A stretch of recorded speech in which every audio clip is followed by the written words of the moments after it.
SOP kami itu terhitung dua kali 24 jam dokumen sudah harus terbit untuk memenuhi kebutuhan pelayanan yang ada pada masyarakat dan juga memenuhi tuntutan percepatan. Kami mendorong masyarakat kota untuk lebih memanfaatkan dan menggunakan layanan-layanan online kami.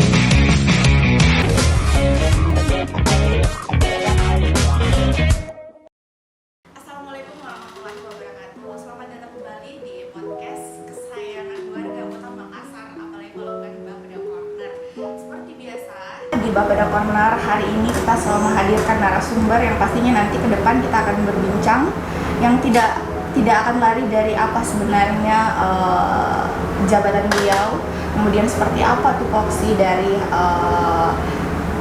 porsi jabatan yang dia jabat saat ini. Jadi kedepannya nanti tentu tidak akan jauh terkait dengan program pemerintah Kota Makassar. Nah, di episode kali ini kita kehadiran narasumber yang masih sangat muda sebenarnya. Saya pun penasaran ingin tahu sebelumnya tuh karirnya seperti apa. Kita langsung saja sapa Bapak Muhammad Hatim selaku Kepala Dinas Kependudukan dan Catatan Sipil. Halo Pak. Halo, waalaikumsalam. Baik Pak, masih muda banget ya Pak. Alhamdulillah. Sebagai kadis, kalau boleh tahu, Alhamdulillah. sebelumnya menjabat sebagai apa dan sudah berkarir di pemerintahan Kota Makassar dari awal seperti apa sampai akhirnya menjadi kepala dinas nih. Ya, jadi terima kasih atas kesempatannya bisa diajak untuk ikut ke podcastnya ini. Alhamdulillah ya, saya jawab pertanyaannya. Awal saya berkarir di Kota Makassar itu sekitar 1 tahun yang lalu. 1 tahun yang lalu di tahun 2021 bulan Juni saya resmi pindah berstatus sebagai ASN Kota Makassar. Alhamdulillah penempatannya yang pertama sebagai staf di Dinas Sosial Kota Makassar. Nah, alhamdulillah pada bulan Oktober tahun 2021 saya diberikan amanah dan kepercayaan oleh Bapak Wali Kota dan Ibu Wakil Wali Kota untuk mengemban amanah sebagai Sekretaris Badan Penelitian dan Pengembangan Kota Makassar, Litbang. Di Litbang mungkin ada sekitar 6 bulan, setengah tahun. Tepatnya di bulan 4 itu alhamdulillah diberi kepercayaan yang lebih tinggi lagi untuk menduduki jabatan Kepala Dinas Kependudukan dan Pencatatan Sipil Kota Makassar. Jadi seperti itu. Sebenarnya alhamdulillah. Ini sosok yang baru warga Kota Makassar lihat mungkin di beberapa tahun terakhir ini, karena memang sudah dijelaskan tadi bahwa memang baru di 2021 ya Pak ya? Dari tahun lalu. Oke, kita langsung aja deh ke Dinas Kependudukan dan Catatan Sipilnya. Mungkin masih banyak penonton kita, utamanya mungkin warga Kota Makassar yang ingin tahu.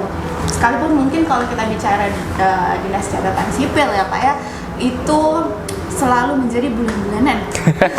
Saya sih bilangnya begitu, jadi bulan-bulanan. Entah itu dari segi pelayanan, entah itu dari bagaimana mengkantor keluhan-keluhan masyarakat terkait dengan dokumen kependudukan mereka. Tapi mungkin kita perlu tahu dulu nih, seperti apa sebenarnya secara garis besar Dinas Kependudukan dan Catatan Sipil ini. Ya. Jadi saya jelaskan di awal dulu tentang tugas pokok dan fungsi kami di Dinas Kependudukan dan Pencatatan Sipil, yaitu kami selaku salah satu dinas yang memiliki tugas pokok dan fungsi untuk menerbitkan dan membuat dokumen kependudukan bagi warga yang membutuhkan.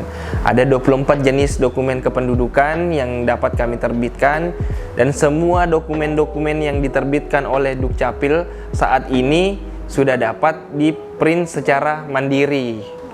Kecuali dua dokumen yang masih harus di-print oleh Dukcapil itu, yaitu elektronik KTP dan juga kartu identitas anak. Kenapa masih harus di kami? Karena ini menggunakan belangko khusus, tidak menggunakan kertas putih seperti akte-akte pada umumnya, dokumen kependudukan pada umumnya, seperti itu. Baik, jadi 24 dokumen. Iya. Dan itu semua adalah dokumen-dokumen penting. Jadi sebenarnya tidak kalau saya bilang sih wajar ya kalau misalnya Dukcapil itu selalu dipenuhi warga yang ingin mengurus ini dan itu ya Pak ya. Tapi kalau kita lihat dari zaman-zaman kemarin kemudian ke sekarang ini, karena memang Pak Wali Kota itu menginginkan bagaimana di pemerintahan Kota Makassar itu semua serba digital, karena ada namanya Makassar menuju Kota Metaverse.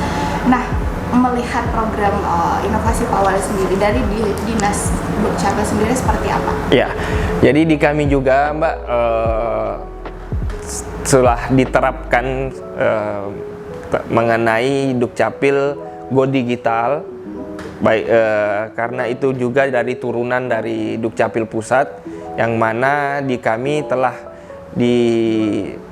diberikan sebuah amanah untuk melaksanakan penerbitan dokumen itu secara digital. Seperti yang saya jelaskan di awal tadi, bahwa dokumen-dokumen yang produk dari Dukcapil itu saat ini tidak lagi menggunakan belangko khusus. Nah, ini salah satu terobosan dari Bapak Dirjen Dukcapil, yang mana dokumen-dokumen itu sudah berbarcode atau menggunakan tanda tangan elektronik dan dapat di-print secara mandiri oleh warga Kota Makassar, baik itu akte kelahiran, akte pernikahan, akte perceraian, akte kematian, kartu keluarga, surat pindah, surat keterangan. Nah, semua dokumen-dokumen itu sudah bisa dicetak secara mandiri dan juga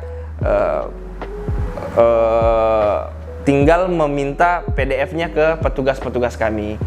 Meskipun saat ini kami masih terbatas terhadap 2 dokumen kependudukan, yaitu KIA ataupun KTP tadi yang harus dicetak secara oleh petugas kami di Dukcapil. Baik. Nah, tadi Pak Kadis bilang bahwa dokumen-dokumen itu semua sudah bisa diterbitkan secara mandiri karena sudah berbarcode dan ada tanda tangan digitalnya. Tapi kalau kita melihat nih realitanya sekarang nih Pak, masih banyak masyarakat yang mengeluhkan bahwa kok kenapa sih pengurusannya lama, atau masih mungkin banyak masyarakat yang bilang pengurusan ini sebenarnya kemana? Kira-kira gimana Pak Kadis? Jadi di kami pun itu kami di Dukcapil juga tentunya memiliki SOP dalam melaksanakan pekerjaan, Mbak. Nah, SOP kami itu terhitung 2 kali 24 jam dokumen sudah harus terbit. Itu maksimal. Nah, olehnya itu untuk memenuhi kebutuhan pelayanan yang ada pada masyarakat dan juga memenuhi tuntutan percepatan pelayanan untuk masyarakat, kami mendorong masyarakat kota untuk lebih memanfaatkan dan menggunakan layanan-layanan online kami. Olehnya itu kami harapkan petugas-petugas kami juga di bawah kami dorong terus untuk mengarahkan warga untuk memanfaatkan layanan-layanan online. Layanan online seperti apa? Oke, layanan online kami yang ada di dukcapil.makassarkota.go.id. Nah, itu website resmi. Selanjutnya ada layanan lain yang mungkin bisa diakses oleh masyarakat? Iya, untuk layanan online kami itu tentu website itu yang menjadi ujung tombak kami dalam memenuhi setiap kebutuhan pelayanan terhadap masyarakat. Namun kami juga membuka layanan-layanan yang tersebar di seluruh kecamatan dan juga di kantor Dukcapil di Jalan Teduh Bersinar di sini. Oke. Jadi harapannya masyarakat Kota Makassar bisa mengakses website resmi dari Dukcapil. Tapi kemudian apakah pelayanan melalui website ini bisa diakses setiap saat atau seperti apa, Pak? Ya, tentu untuk di website itu tentunya juga memiliki waktu operasional. Kenapa kami batasi? Karena dokumen yang masuk ataupun pengurusan dokumen kependudukan yang masuk pada hari itu juga akan kami kerjakan dan selesaikan pada hari itu juga. Karena kami memiliki SOP yang sudah diatur sehingga kami membatasi waktu operasionalnya.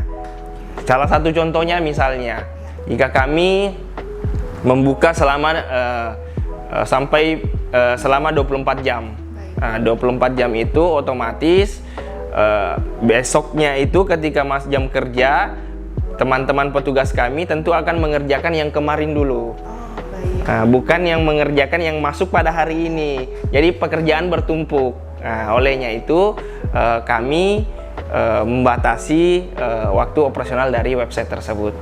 Oke, nah untuk memaksimalkan penggunaan website ini mungkin masih banyak masyarakat Kota Makassar yang belum tahu nih Pak, atau mungkin masih banyak yang mengeluhkan bahwa kok lama, misalnya selain dari tadi mungkin jawabannya karena memang banyak yang masuk. Tapi kalau misalnya yang terkendala bahwa setelah mengurus kemudian lama keluarnya, itu seperti apa? Ya. Jika ada kendala, tentunya mungkin bisa terjadi dokumen persyaratan ini ada yang belum lengkap. Nah, itu yang kadang menjadi masalah kenapa pengurusannya itu masih memerlukan waktu yang lebih lama.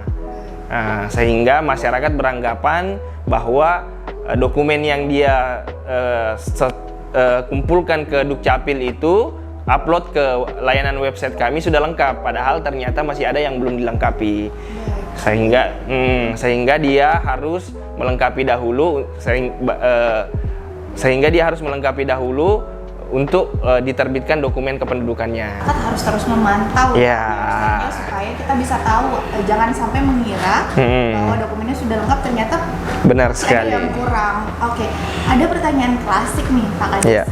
Masih banyak masyarakat yang menanyakan sebenarnya apa sih dokumen yang perlu kita urus langsung di kantor Dukcapil, selain mungkin misalnya ada yang sudah bisa diakses via website, tapi mungkin masih banyak atau masih ada saja dokumen yang tetap harus diurus nih di Dinas Pendudukan dan Catatan Sipil, atau juga misalnya ada yang sudah seperti misalnya pengurusan KTP ataupun kartu identitas anak yang sudah diurus di kecamatan. Apa saja tuh? Ya, jadi saya pun mencanangkan ke depannya bahwa seluruh layanan yang ada di Dukcapil ini seoptimal mungkin ke depannya harus dapat diakses melalui layanan online. Nah, memang ada kendala, ada beberapa layanan yang belum dapat kami layani melalui online. Di antaranya ada 3 layanan itu. Yang pertama kartu identitas anak, yang kedua KTP. Kenapa demikian? Karena warga masyarakat harus datang langsung ke kantor Dukcapil untuk melakukan perekaman. Terus yang terakhir layanan dispensasi pindah. Kami ada layanan juga, sebagai informasi kami di sini membuka layanan untuk dispensasi pindah. Misalnya contoh, seperti apa sih dispensasi pindah itu? Contohnya seseorang warga, anggaplah kita di kabupaten di Jawa Tengah, tapi dia sudah berdomisili di Makassar. Namun dia ingin mengurus pindahnya dari Jawa Tengah tersebut untuk pindah ke Kota Makassar. Namun terkendala karena dia sudah berada di Kota Makassar. Nah, kami dapat memfasilitasi dan memohonkan kepada Dukcapil Jawa Tengah untuk mengurus dispensasi pindahnya ke Kota Makassar, sehingga tidak harus ke Jawa Tengah sana. Tapi itu harus datang langsung untuk mengisi formulir dan disaksikan langsung oleh petugas kami yang ada di sini. Oke, jadi memang masih ada beberapa. Itu salah satunya adalah dispensasi pindah. Dispensasi pindah diurus di kantor Dinas Kependudukan dan Catatan Sipil. Baik, kedepannya nih Pak Kades, ini kita udah di penghujung 2022. Di 2023, apakah ada program inovasi yang kemudian juga sebagai bentuk percepatan dalam mencapai program visi misi dari Pak Wali Kota dan Ibu Wakil Wali Kota? Ya, jadi di tahun 2023 saya rencananya akan lebih menekankan terhadap penerbitan kartu identitas anak ini. Kedepannya nanti kami akan menggenjot sebisa mungkin bagaimana cakupan dari kepemilikan kartu identitas anak ini dapat progresnya dapat lebih bertambah sesuai dengan persentase yang sudah dimiliki pada saat ini. Nah, ada beberapa strategi yang tentunya akan kami laksanakan, diantaranya datang langsung ke sekolah-sekolah untuk melakukan perekaman langsung di sekolah, menerbitkan langsung di sekolah terhadap anak-anak yang belum memiliki kartu identitas anak. Oke, nah ini yang masih banyak sekali. Iya, masih banyak. Kartu identitas anak itu seperti apa? Nah, ini dia contoh kartu identitas anak itu. Ini bisa dibilang sebagai pengganti KTP-nya anak di bawah umur. Jadi jika KTP itu di atas 17 tahun, kartu identitas anak ini untuk anak di bawah 17 tahun, umur di bawah 17 tahun, bisa menggunakan kartu identitas anak ini. Nah, apa sih fungsi dari kartu identitas anak ini sendiri? Kartu identitas anak ini sendiri sama seperti kartu tanda penduduk KTP yang kita kenal. Ini kartu identitas anak ini tentunya juga dapat digunakan untuk mendapatkan layanan-layanan publik lainnya. Dengan kepemilikan KIA ini, Bapak Ibu dapat menggunakannya sebagai dasar untuk misalnya penerbitan asuransi kesehatan, BPJS, pembuatan rekening tabungan buat anak-anak, dan juga layanan-layanan publik lainnya yang harus membutuhkan identitas anak untuk penerbitan penggunaan atau pemanfaatan layanan tersebut. Oke, boleh saya pinjam Pak? Ya. Nah, ini dia. Jadi seperti ini modelnya hampir sama sebenarnya dengan KTP elektronik, cuman dari warnanya saja yang berbeda. Dan memang apakah di KIA sendiri ini Pak tidak ditampilkan foto anaknya atau seperti apa? Ya, kalau aturan yang ada di kami, anak di bawah umur 5 tahun itu kami tidak melampirkan foto. Anak di atas 5 tahun itu diwajibkan untuk melampirkan foto. Namun fotonya itu tidak seperti dengan foto yang orang dewasa ataupun KTP. KTP sebagai informasi, untuk foto KTP itu harus langsung dari kamera ke orang yang bersangkutan. Namun untuk kartu identitas anak ini diperbolehkan untuk mengirim file ke petugas kami. Nah, file itu nanti ya disediakan filenya. Baik. Lalu sejauh ini dari Dinas Dukcapil sendiri, apakah ada sosialisasi khusus? Karena mungkin masih banyak ya yang tahu apa kegunaan KIA ini, dan juga masih banyak yang bertanya, kok ada yang kayak begini nih Pak. Sosialisasinya sejauh ini gimana Pak? Ya, tentunya kami pada saat turun pelayanan langsung ataupun pelayanan jemput bola di kelurahan-kelurahan, tentu kami juga melaksanakan sosialisasi terhadap pemanfaatan KIA ini.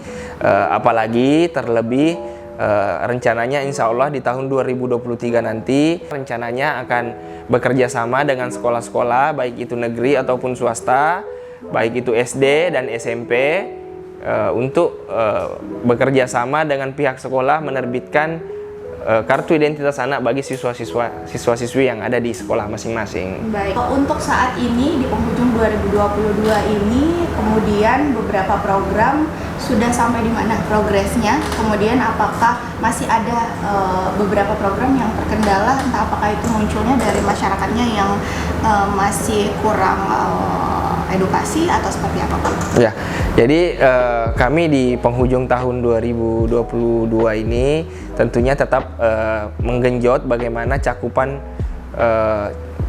dari perekaman bagi warga Kota Makassar. Meskipun perekamannya itu sudah sekitar berada pada angka 94%, namun setiap harinya kan tentunya ada remaja pemula EKTP yang beralih menjadi umur 17 tahun. Akan jadi setiap hari tentunya. Ya, karena setiap harinya akan ada anak umur 17 tahun. Iya, benar. Baik. Terakhir nih Pak Kadis, mungkin ada yang ingin disampaikan kepada penonton kita, khususnya mungkin warga Kota Makassar yang masih seringkali mengeluhkan, masih seringkali bertanya-tanya bagaimana sampai di mana dokumen kependudukan saya. Silakan Pak. Jadi setiap layanan yang di request oleh warga untuk diterbitkan dokumennya di kantor kami tentunya dapat dipantau progresnya di layanan online kami. Nah, harapan kami ke depannya masyarakat tentunya lebih dapat memanfaatkan layanan online yang ada pada kami. Olehnya itu, kami dari Disduk Capil mengharapkan warga Kota Makassar untuk dapat lebih mengakses layanan online yang kami buka di dukcapil.makassar.go.id. Seperti itu. Jadi maksimalkan warga Kota Makassar ini semua dokumen itu bisa kita akses melalui website. Yang pastinya kecuali dua, jadi ya kecuali dua, KTP elektronik dan juga kartu identitas anak. Jadi ini kembali lagi ke masyarakatnya nih, jangan mau ketinggalan ya Pak ya. Sekarang dunia digital juga semua orang bisa mengakses lewat website. Terima kasih banyak Pak Kadis atas kesediaannya hari ini sudah menjelaskan beberapa layanan yang bisa didapatkan oleh masyarakat Kota Makassar dalam hal kepengurusan dokumen kependudukan, karena Dukcapil Kota Makassar sudah membuka layanan di websitenya dukcapil.makassarkota.go.id. Ya, saya Rosa Dewi pamit. Wassalamualaikum warahmatullahi wabarakatuh.